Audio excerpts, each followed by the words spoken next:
I'm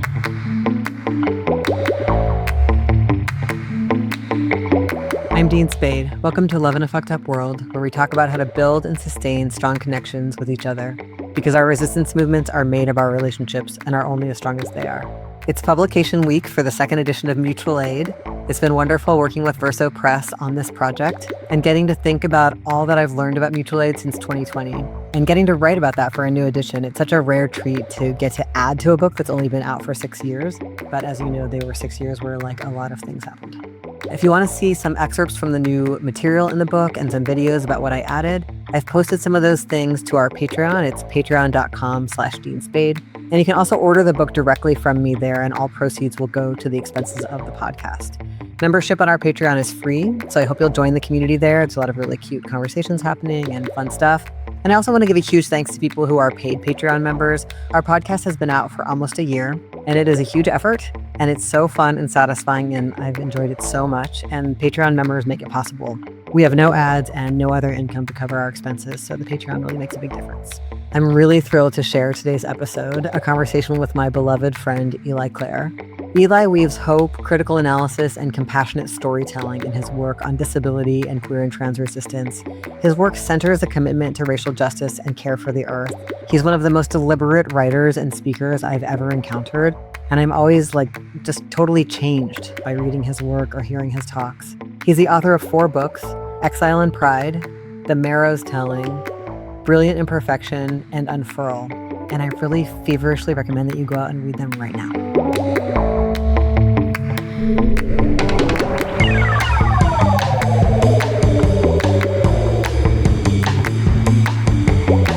Hi, Dean. I'm so excited to welcome Eli Clare. It's been a long time.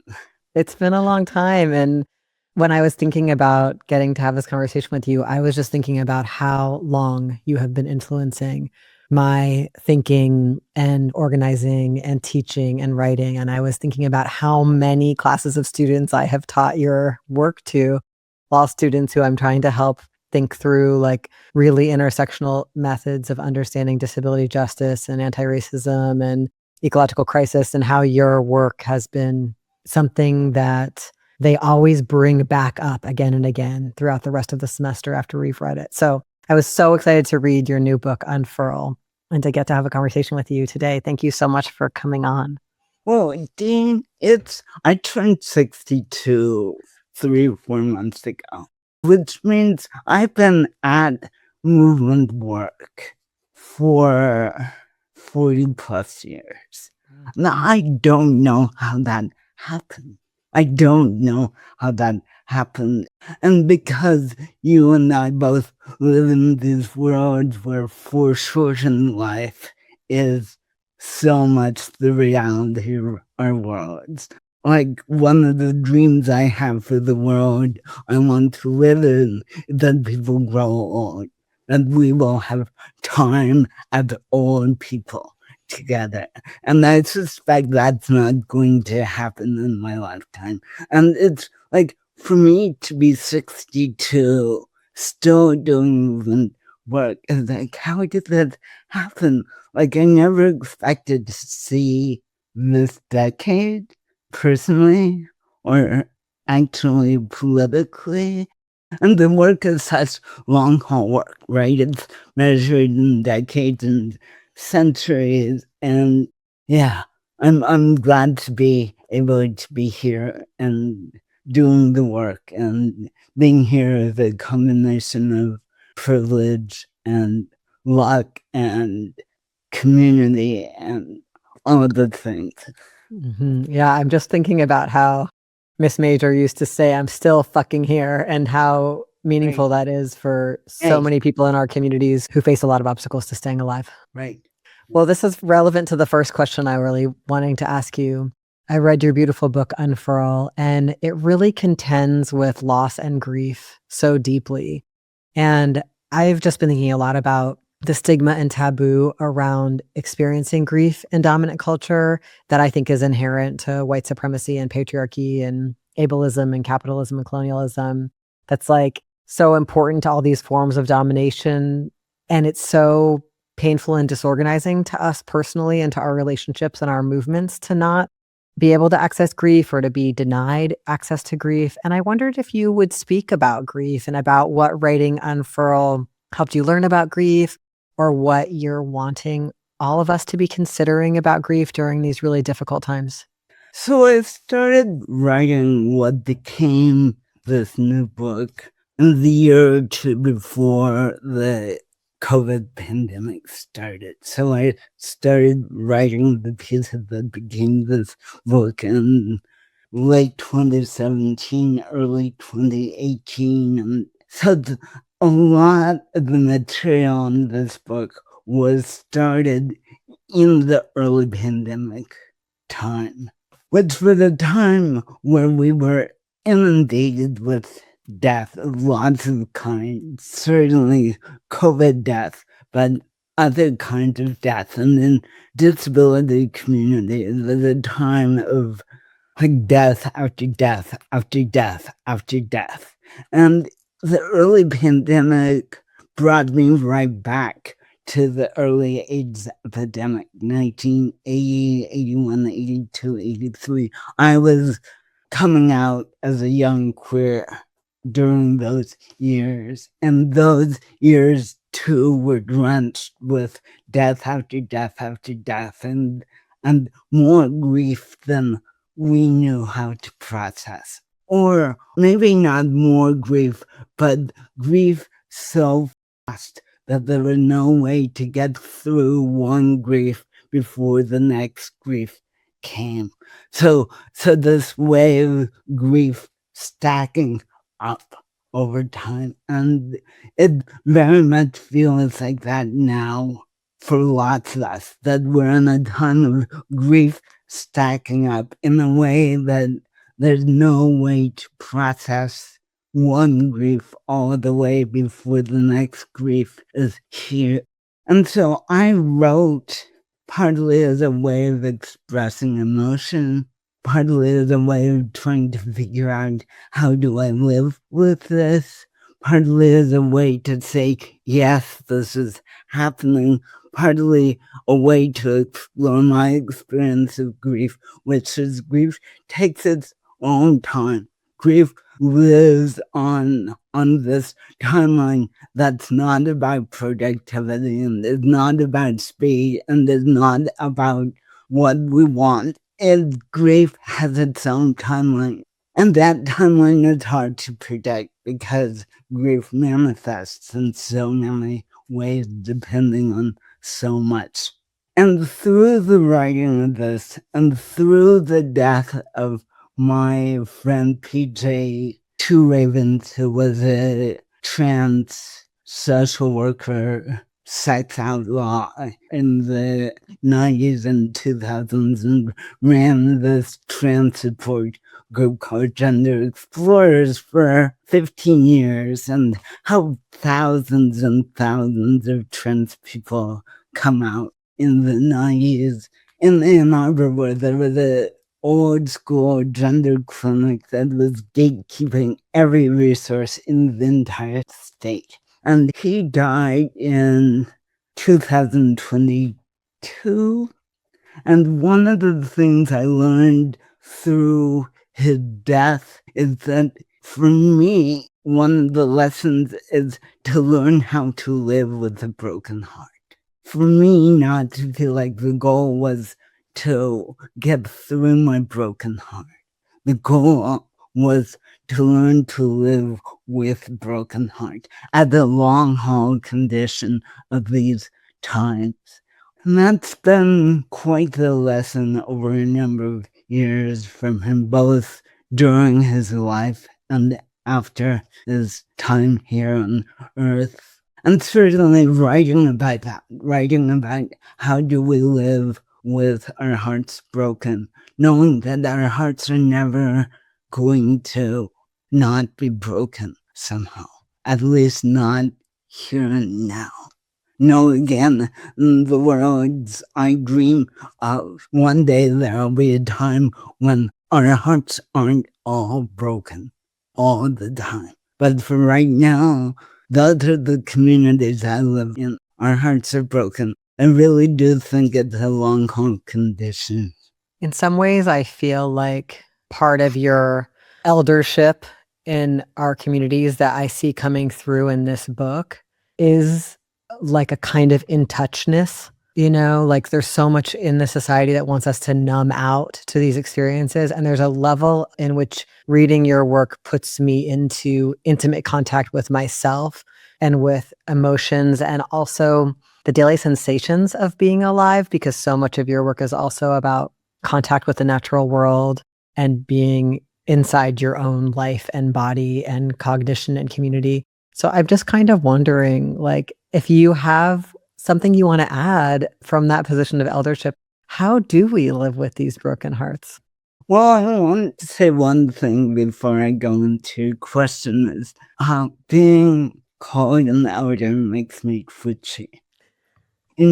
I come from a long tradition that says you never claim being an elder. Being an elder is something you're handed.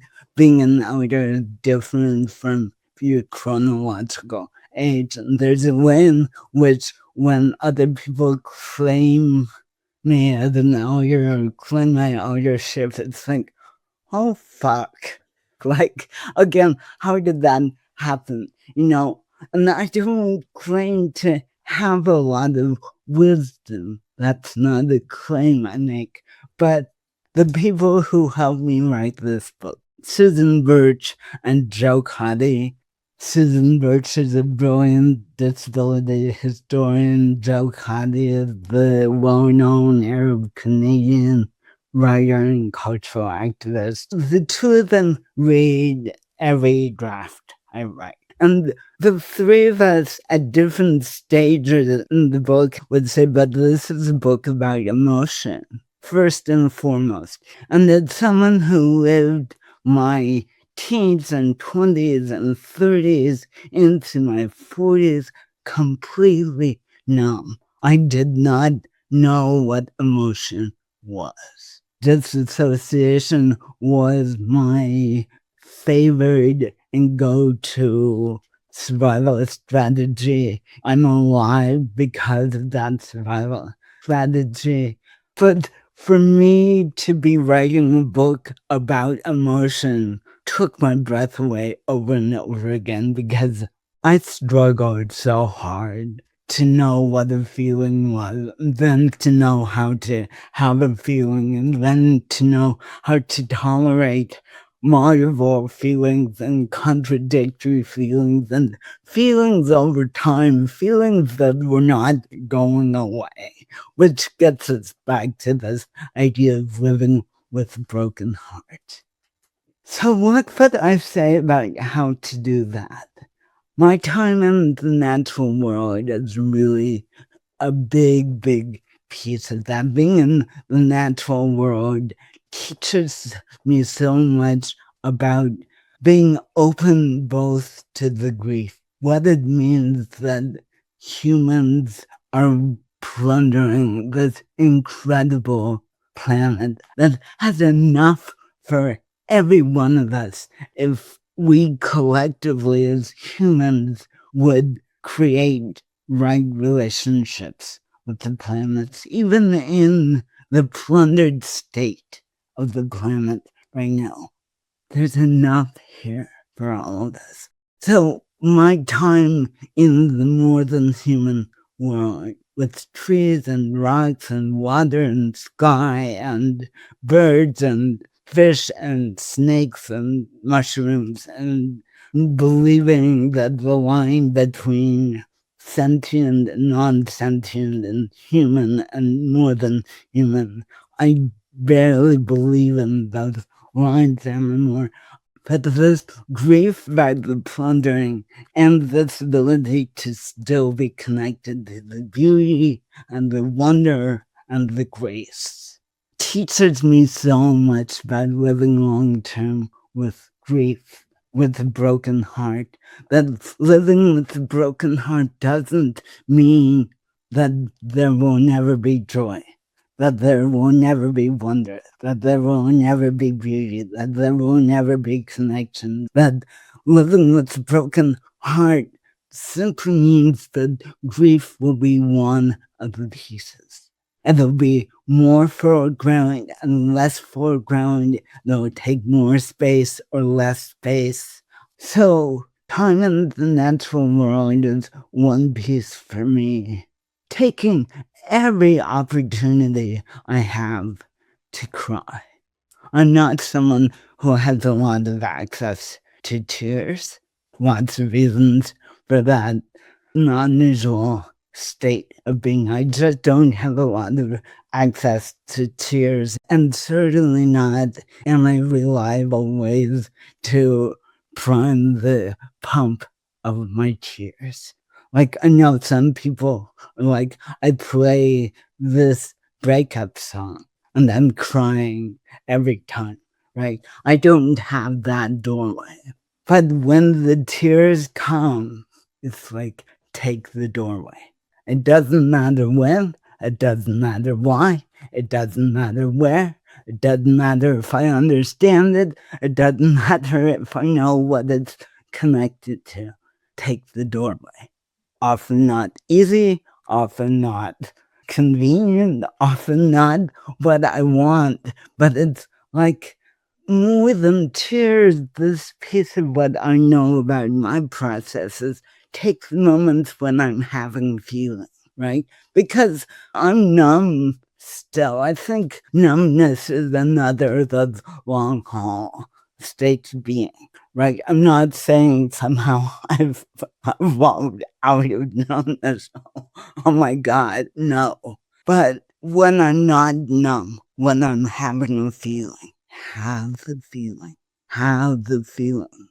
And the last thing I want to say is that I worked for a long time with a queer, non-binary body worker, a craniosacral therapist, who says that our nervous systems aren't designed for this level of chaos, this level of rage, this level of terror, this level of fuckery, this level of very conditional survival that operates in differential ways across so many lines of power, privilege, and marginalization. They say that every day we need to be releasing some of it. And they encourage me to stomp. They encourage me to shake. They encourage me to growl. Really, it's like whatever works to release some of it. What they're saying is not that it'll make it all go away, that it'll all be good. They're not one of these body workers who wants to solve all of this nervous system overload through personal self-care. What they're saying is release just enough of it so I can live in the world not completely hypervigilant, numb. Thank you. That's so useful. I wanted to ask you a question related to some experiences that I've had. For about a year, I've been doing a lot of book events, a lot of in-person events related to my most recent book coming out. And a big theme in the question and answer periods at pretty much every event, and also in my one-on-one conversations with people who I meet there or in like the workshops I've been giving, is people want to talk about their resentments. They are often sharing like ongoing frustration and resentment that people in their communities, of course, like fail at solidarity. It often comes up around COVID safety, but also other repeated disappointments with regard to solidarities and, just frustrations, like just the repeated experiences. And I think a lot about what it takes to stay in movement spaces and community spaces when we experience the ongoing pain of people excluding us, doing microaggressions, repeating these kinds of dominant culture scripts, and how there's this like experience of enduring cumulative pain of these repeated things. And your work really does not shy away from this pain, but instead turns us towards attending to the daily injuries of ableism and other vectors of mistreatment and misunderstanding. And I wondered if you could talk about how you hold on or how you stay in the work, keep going, or how you've seen or been inspired by others keeping going or kind of metabolizing or processing this like disappointment when, these things can feel really relentless and like they're not really ending anytime soon. Like we kind of know we're just going to keep experiencing them if we keep going out into our communities, and that they're present even in the most intimate spaces and even in places where we hoped to find something different, and also certainly in just the day-to-day world. I just would love to hear like how you hold that. Yeah, I think it's so important to be really real about movement work and community, like to not romanticize either place. And I want to suggest that it goes beyond disappointment, that it enters the realm of feeling betrayed. Yeah. And that betrayal, that close betrayal, there's so much fucking pain and rage, right? And how do we keep going? In my life, the years I have in my life, several of whom it's like let me learn from these people who've just been here decade after decade after decade through backbiting and call outs and call ins and messing up big, several of them. But as most of us who've been in movement work for more than like 2 minutes, I've fucked up really bad. The goal of long haul work isn't to not make mistakes. The goal of long haul work is to recognize when we've made mistakes, not be defensive assholes about making those mistakes, learning from those mistakes, and learning how not to repeat them. So these elders in my life that I want to emulate, people who have stayed really flexible over time, who have processed the disappointments over and over again. Some of whom have set some really incredible boundaries. I don't work with TERFs, or I don't work with anti-sex feminists.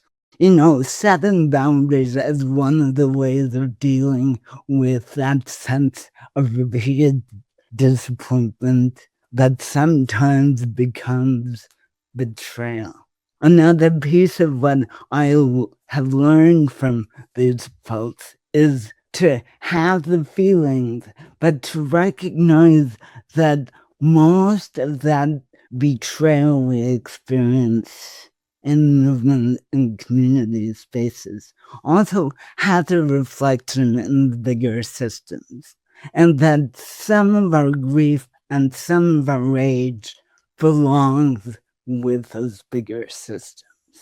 And at the same time, it's sometimes easier to target particularly our rage closer than farther away, which is not to trivialize the tangles, the messes, the outright abuse, the continued micro and macro aggressions, the lack of accountability, the ways in which we're still experimenting with how does transformative justice happen when the masses rise to the level of violence and patterns of abuse. How does accountability look? We are still wildly experimenting with that, and with very few unmitigated successes to point to. Sometimes it works, but it's really ambiguous. So not to trivialize any of that, but I also see us being able and willing to lash out closer and kind of leave the bigger systemic pieces largely out.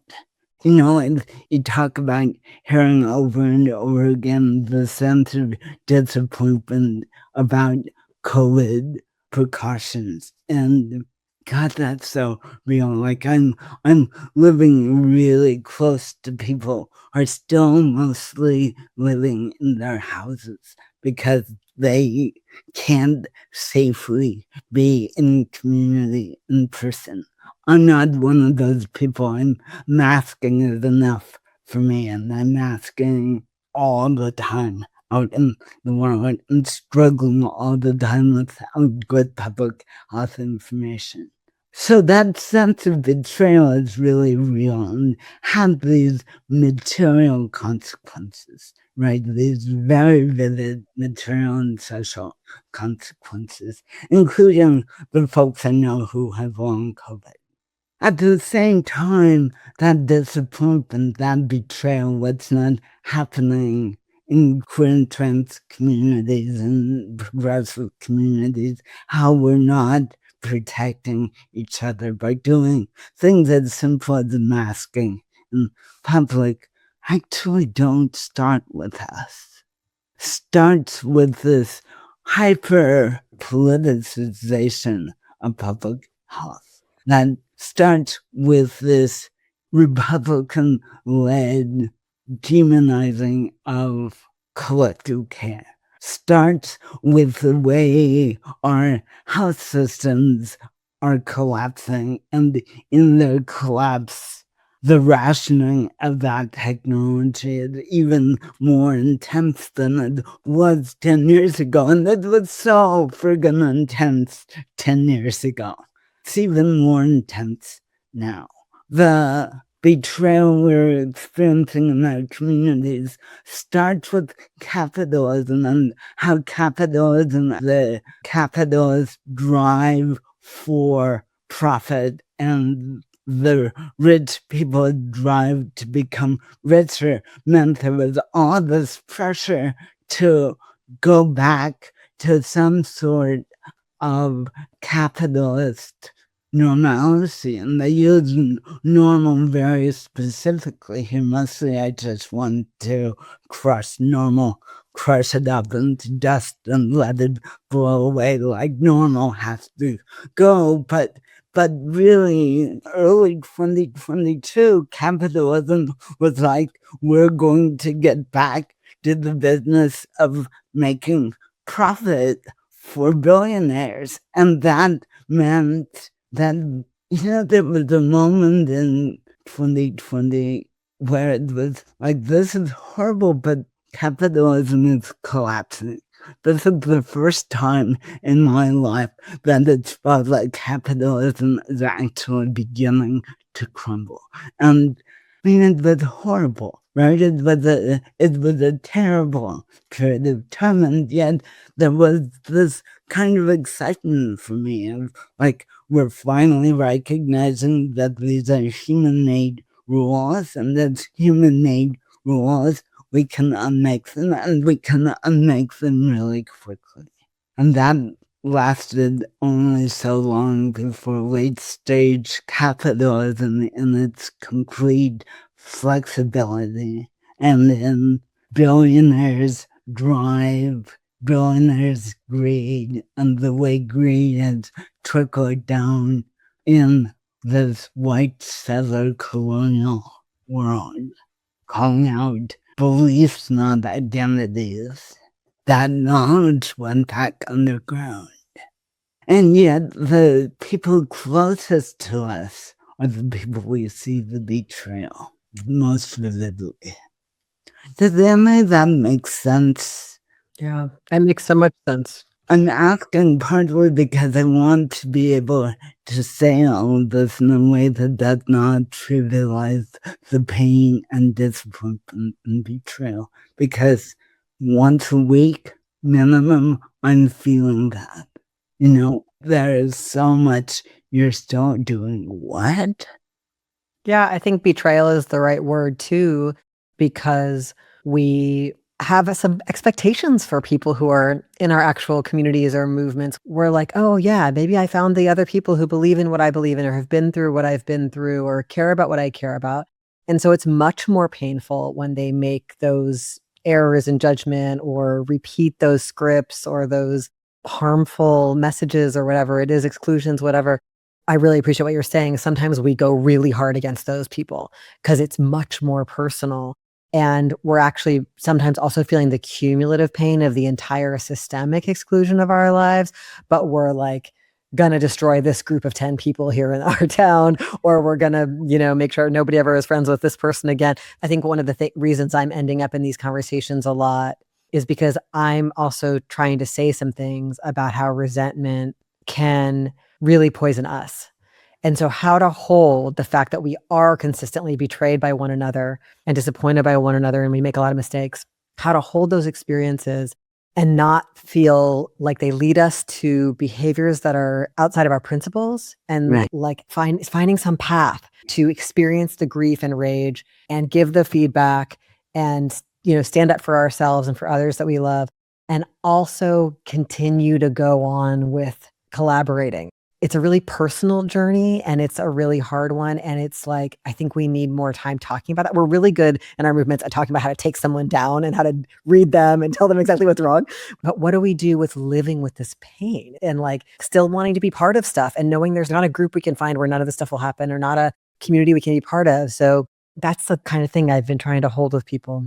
It makes me think about how do we set boundaries that are about accountability without tossing people out of movement and community space. I have this question sometimes about it that relates to my next question for you. But I just like one way I've been thinking a lot about it is you said something earlier about how some of the elders you really admire have a kind of flexibility. And so I'm trying to become flexible and tolerant of more kinds of people in more kinds of states. I want to build enough internal safety and sense of material support of people in my community that when I run into certain things, they don't hurt me as bad as they used to. And part of that is knowing that there's some things I will not tolerate, So it's not about speeding that along or trying to bypass the experience of upset or rage or that's not tolerable or whatever. But I just think this has been an interesting inquiry for me. Like, are there some things that I'm willing to be with people through, or some things I'm willing to say over? And you know how it is being an organizer. You just say the same. How many people have I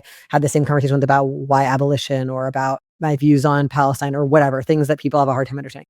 And just being like, when can I still get the energy? Or when do I feel like not injured by somebody's shitty response because I feel so grounded and seen in my community? And can I cultivate that feeling at all?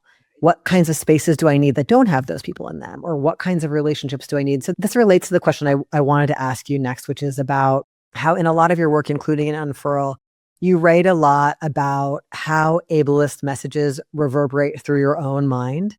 And I think a lot of us hope to overcome internalized cruel ideas.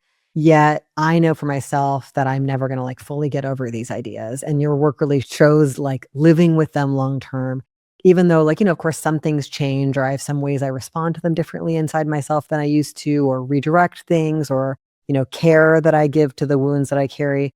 But I wondered if you wanted to talk about this, like how these messages stay with us and how we can change, but maybe not change entirely, or like how we cope with having those ideas in our head, knowing we're going to run into them in the world. Like, I just Right. like your work has a lot of guidance around this for us. So I want to back up for a moment and get to that really good question. But to say that what you're trying to get to, this more grounded, flexible, bigger, it's space that when I'm there, it feels expansive this way.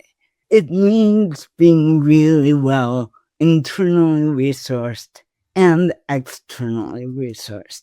The more isolated we are, the more we're struggling with basic survival stuff, food, water, housing, the harder it is to find those expansive places. So that part of our work is both like what do each of us need internally in terms of resource, and then how do we collectively resource each other to make finding those grounded, more expansive spaces that for me, fluctuate over time. They're not static. They're not places I find once and it's like, oh, I found it. Now I'm fine. It's process. It's practice. It's this ongoing practice. I think it's a practice that needs a lot of resource to be successful, even in its smallest manifestations. And before I get directly to question on when you talk about working to be more flexible with more kinds of people, I think about what anti-fascist rebellion and resistance looks like right now and how big that tent needs to be and how many different strategies we need and how that means being really able to hold contradictory strategies at the same time. I'm remembering a street protest I was at last spring, maybe, but there were a lot of American flags at the protest. And at some point, someone started singing the Star Spangled Banner as a protest song, right? And I had to turn my back and walk 10 steps away. But I didn't leave. I came back. It's like I can't engage, but I'm not going to disrupt, and I'm not going to leave and not come back. But it was an example of like, let me tolerate this as much as I can as someone who believes that nation state is part of the problem. And the Star Spangled Banner is a war song, is a white settler colonial war song, right? And that day I was able to turn my back, walk 10 steps away, and then come back. Another day that happened, I might have gone stomping away and never gone to a protest again sponsored by that group of people. It's that variable in my life. So now to this really good question about internalized oppression. In my life, I have taken so many of the messages in. Both the messages that privilege me, the messages about whiteness and whiteness as perfection and whiteness as I know best and whiteness as hear me and whiteness is assuming that my reality is everyone's reality. I've taken those messages of white supremacy and colonialism in really strongly. I come from farmers who were occupying indigenous stolen land in the first generation of that land being stolen, and so feel all of that still in me, as I do the messages of the ways in which I'm marginalized, ableism, the transphobia, the sexism from the years when I was living in the world,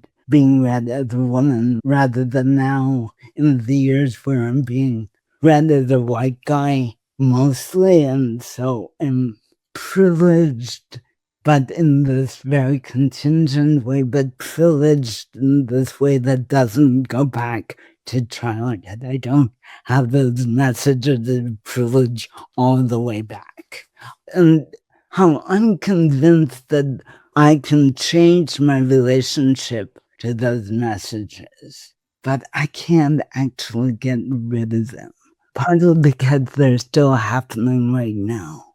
They're not just an artifact of my past. They're present day occurrence. So I can change and have changed my relationship to them. I think that the work of changing a relationship to those messages that happen at very different scales. Sometimes they happen at these incredible macro scales, and sometimes they're at the smallest scales. And those scales matter, those differential experiences matter. This isn't about playing oppression Olympics, this is about acknowledging the realities of scale and differential impact. We have to spend more time in community and in movement work, acknowledging that this is part of our collective work too. That this isn't just individual work, that this is collective work. I have spent a lot of time writing about shame and systemic reasons that a lot of us live with shame, and this idea that shame is a collective community issue as well as a personal issue is something I deeply, deeply believe. That I think that changing our relationships to all of that old stuff, whether it's stuff that privileges us or marginalizes us, or sometimes a little both, depending on what it is. Those changes are much more likely to happen if they're happening on a lot of different scales all at the same time. If it's internal work and external work and stuff in our closest relationships and in our communities, and when it's stuff that's integrated into the agendas of our organization, and when we can ask each other that betrayal we're feeling in community, how is that connected to our internal sense of being a burden, for instance? I'm not saying that that's the only reason for the betrayal, but so often my sense of being betrayed by something in community is also connected somehow to my internalization of some of the lies. It's really helpful for me to think about them as lies, even when I'm believing them, even when they don't feel like lies, even when they feel like bone deep truths, because I don't think these messages are just in our minds. I think they enter our bodies. I think they enter our cells. They enter our organs. They're part of inflammation and they're part of our bodies. And for me, one of the tools I use is to call them lies, even when they don't feel like lies. It's like, here I go again. Here the lies speaking to me. Sometimes when I'm really bored, I call them garbage. Here's the garbage again. And the garbage is often really boring. The garbage is often saying the same thing over and over again. We're not worthy. We're going to be discovered. We're not deserving. We're to blame for all this crappy things that have ever happened to us. And the messages at the bottom of them are really friggin' boring. And to call them garbage when I can get there that is cause for celebration. All the garbage is here again. Yeah. Thank you for that. I think there's also shame around not being over it amongst radicals a lot, shame that we still have this stuff reverberating, shame that it still limits some of our activities, shame that it fuels some reactions. And so just even, I find so much relief in your writing, just being like, this person has such an accurate, honest account of living with this. So I want to say there's one thing from this conversation and from this book full of emotion that people leave with is this idea that, of course, we're still struggling with the crap because the crap is still descending upon us every day. And right now, the crap is everywhere. So the activation into our pasts around this crap, around this sense of not being safe. And so many of the people I know are triggered by Trump because Trump reminds us of every perpetrator we've ever been close to. I mean, there are a million reasons to be activated by him, but for me and other survivors, the activation around him and the perp is so high. And I've just sounded like I'm one of those people pulling systemic trouble into pop psychology, and that's not by intention.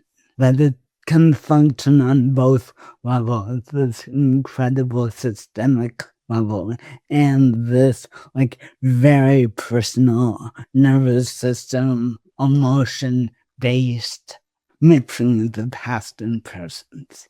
Again, that makes sense. It makes perfect sense. And it's so tied into so many themes that we've been discussing. There's so many things you said that have reminded me of other recent interviews. And it's so helpful, I think, especially because I think a central thing for us all to hear is like, of course, we're all having a really hard time.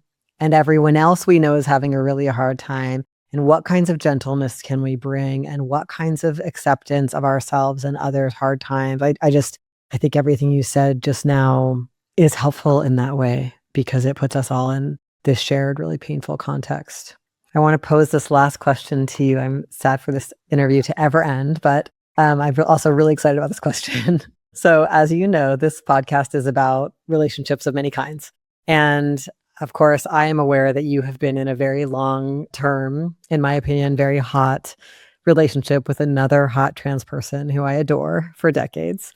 And I'm wondering if you're willing to share anything about your experience from being in such a long relationship or from being in a relationship like that at the age you are now, like what's it like now, or any insights that might be of use to all the other radical, queer, trans, feminist, disability justice oriented people listening. Very open-ended, but I've really gotten a lot over the years out of speaking to you and your partner about your relationship and felt like a vicarious sweetness and reverence and awe about your connection. And also I feel that about each of you as people who have been teachers of mine in various ways and friends. And so I would just love to hear anything you want to share about that. Well, the first thing I want to share is that I'm surprised every day by that relationship. We've been lovers for 26 years. And it's like, how did that happen? Like, I was 36 when I met him, and I had been in a couple of short romantic things that had never lasted. I had never been able to sustain them. I'm not someone who's lonely very much. I wasn't looking for a romantic relationship. I had assumed that I was going to be mostly single for the duration. It's not unusual for disabled people to be without romantic and sexual relationship. It's not unusual for us to arrive at consensual sexual connection later than most non-disabled people. And then Samuel appeared. We had a conference fling, and that fling, a second day happened from that fling, and we were long distance for 2.5 years. He was very patient because he was ready for more than I was. Still 26 years later, I'm like, how did this happen?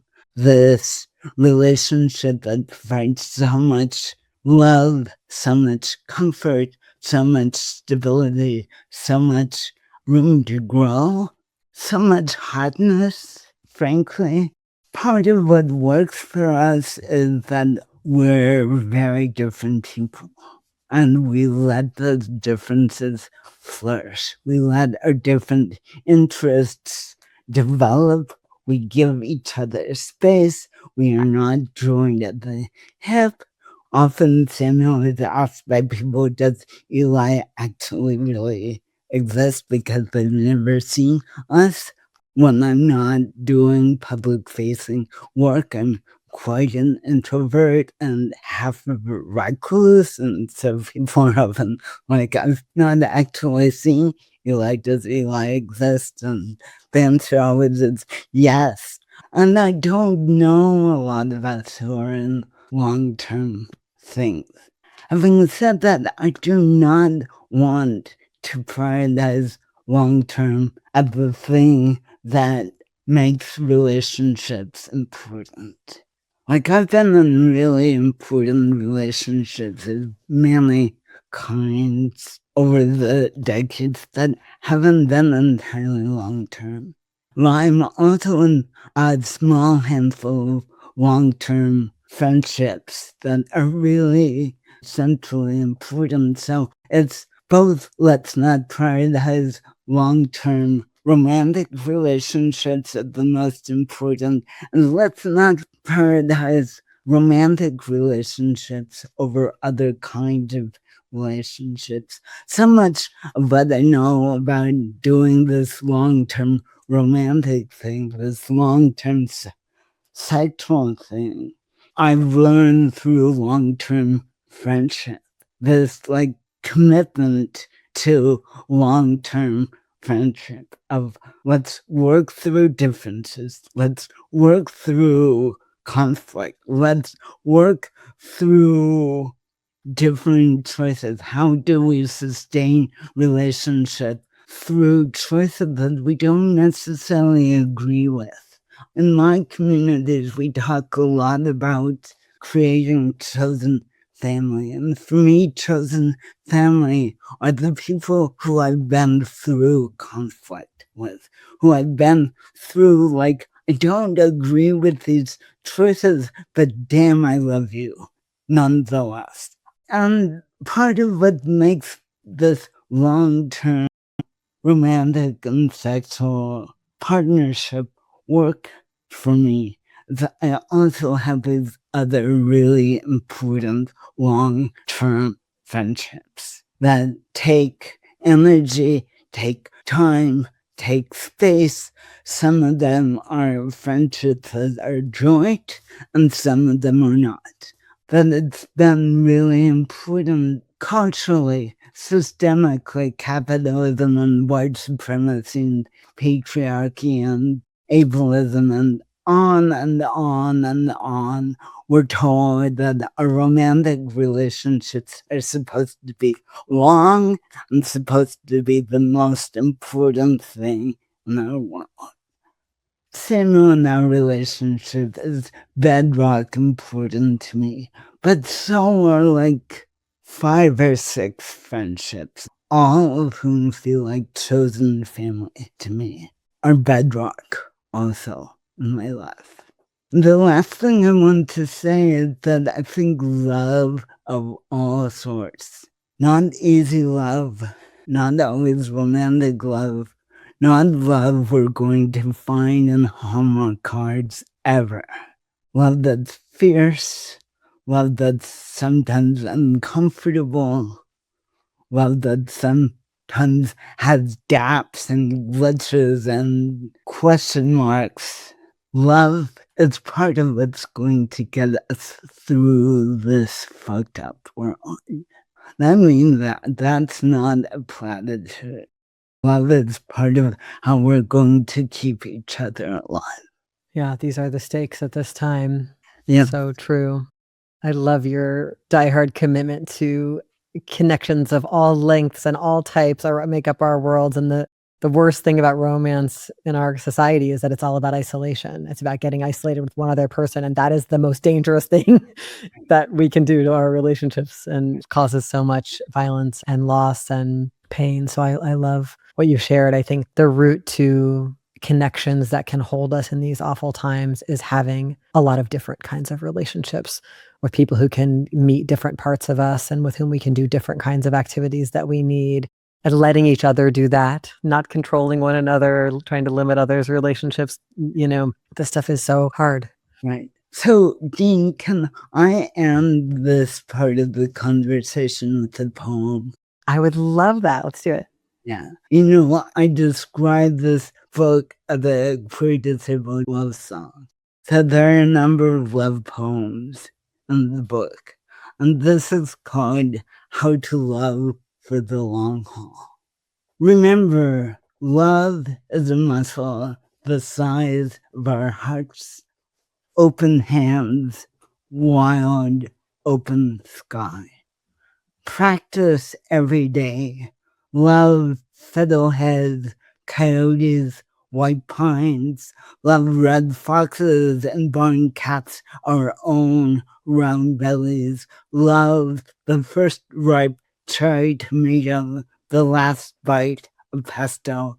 Raucous call of crows and deep quiet of snow. Love bone and gristle, tendon and nerve each other's tender hearts.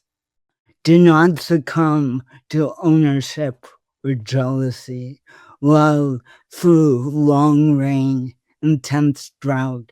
Love in bookstores, in kitchens, alleyways, and traffic jams, at countless protests and pride parades. Love even when angry, ashamed, heartbroken. Become a sunflower leaning into the sun. Thank you so much, Eli. I'm so glad that you included a poem. I'm grateful to you and so grateful for this conversation. Yeah, same. I hope everyone will pick up a copy of Unfurl. It really is something that can support us through the times that we're enduring. Thank you for all your work and for this conversation. So much gratitude.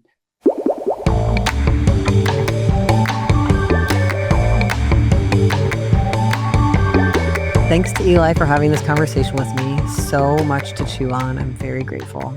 Thank you for joining me for the latest episode of Love in a Fucked Up World. This podcast is based on my book of the same name, which is out now from Algonquin Press. I hope you'll pick it up from an independent bookstore in your community, not from Amazon or Audible. Love in a Fucked Up World is hosted by me, Dean Spade. It is produced and edited by Hope Dector. Our creative director is Ciro Carrillo. Thank you to Eugene, Derek, Kelsey, Lindsay, Jessica, Raindrop, Nicole, and everyone else who helped with this podcast. Our theme music is I've Been Wondering by The Ballet.